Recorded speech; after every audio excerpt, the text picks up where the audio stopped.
Hi, I'm Katie, and we're in the Deadline studio with Eric Ledgin, the co-creator of St. Denis Medical. Thanks for being with us, Eric. Thank you for having me. It's a How are pleasure. you?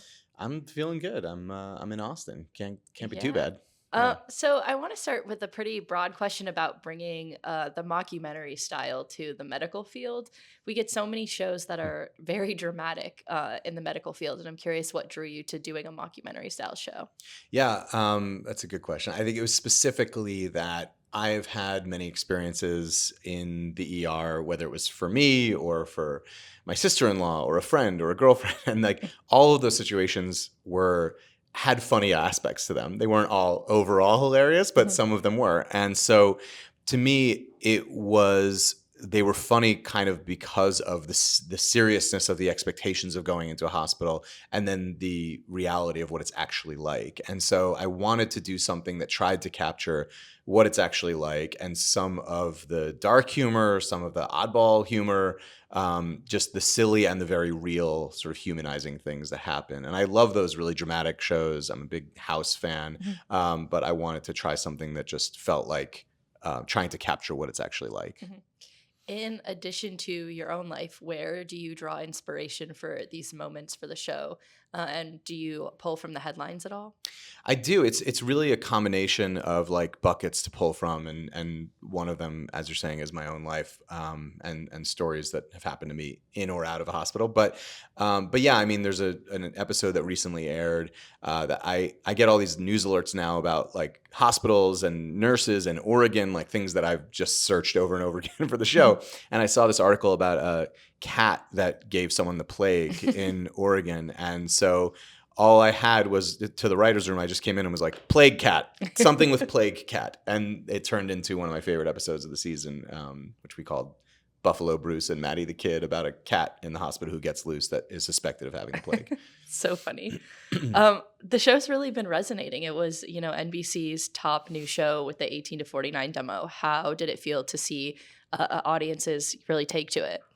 Uh, I want to say that it felt like this joyous, happy thing, but it was more relief. It was like I realized how much tension I was holding on to, and it was just sort of like, okay, this wasn't all for nothing. I can just enjoy the fact that that people are getting a kick out of it, and then once the relief settled, I have been able to tap into some joy about it now. I'm very grateful and happy that people have found the show and that NBC's done a tremendous job of promoting it and getting it out there. Mhm.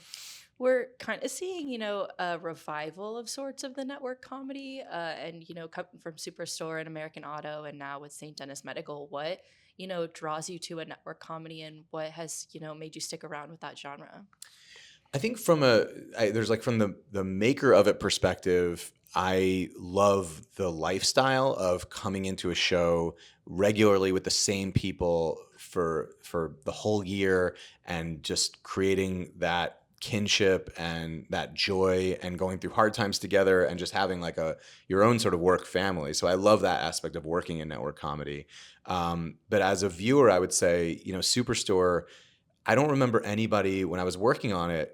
I don't remember running into anyone who was watching it, and I was so confused because I was like, I think we're making a good show, and I think people need comedy in their lives. And then during the pandemic, so many people found it, and it became a real thing. And I wonder if that was a bit of a reminder to people that like we need to laugh together. We need things that aren't necessarily about politics, that are just trying to entertain and make you like I don't know, forget about everything for a few minutes. Mhm. What to you, from a viewer perspective, makes a smart network sitcom? How does it work? Um, let's see. That's a good question. I think sometimes I at least this is my own personal taste. I want them to be stupid as much as I want them to be smart, I guess. Mhm. But I think what is smart in this day and age is not pandering to your audience one way or another.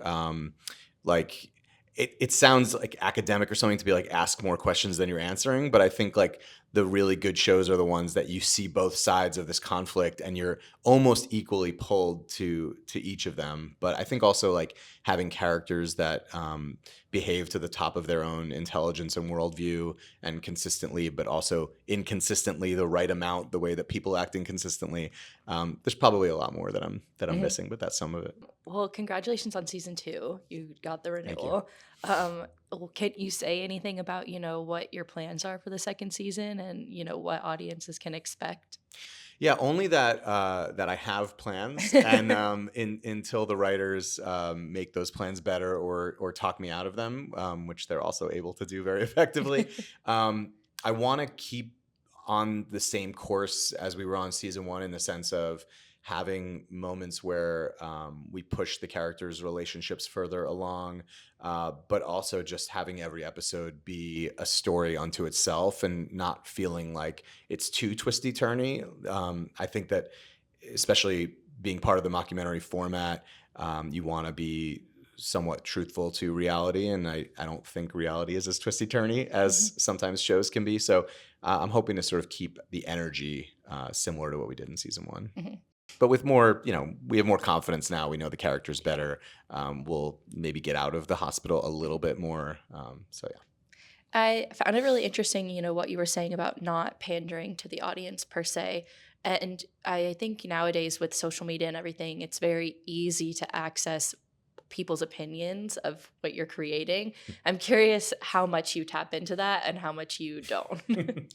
I mean, define tap into, because I definitely read it, and Yeah. I definitely sometimes let myself get upset or my feelings hurt by it. But then I think if I'm going to do that, I also let myself like take the compliments of Mhm, the nice things people say. It's all surface. I mhm, don't. I don't think I internalize too much of it. I'm certainly not steering the show in any way creatively based on that, because I just don't think that's like a good formula. I think people sometimes think they want something that they don't actually want in the mhm, end.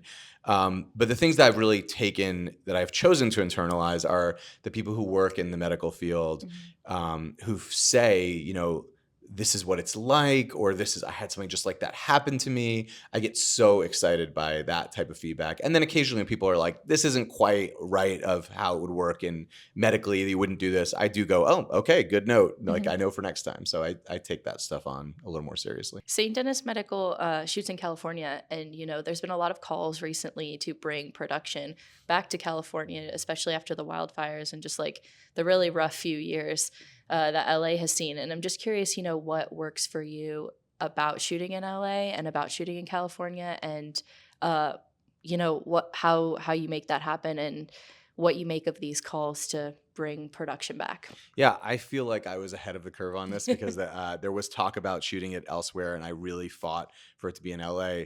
I wish I could say it was for anything other than pure laziness, but that's why I was ahead of the curve. I didn't want to like uproot my family, but the bigger thing is that for comedy, especially, there's so many ways to ruin comedy, and you can have it all on the page, but then your guest stars aren't quite what you want them to be. And I'm not saying you can't find great people, but it's like every department has to be great at what they're doing.